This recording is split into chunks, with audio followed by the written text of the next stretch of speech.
ஏய், இங்க நான் தான் கிங்கு. நான் வச்சதான் ரூல்ஸ்.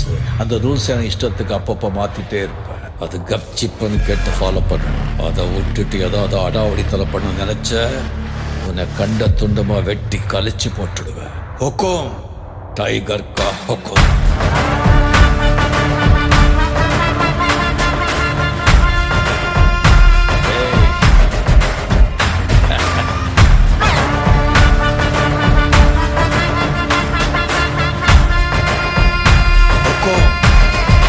டைகர் கா ஹொக்கும்.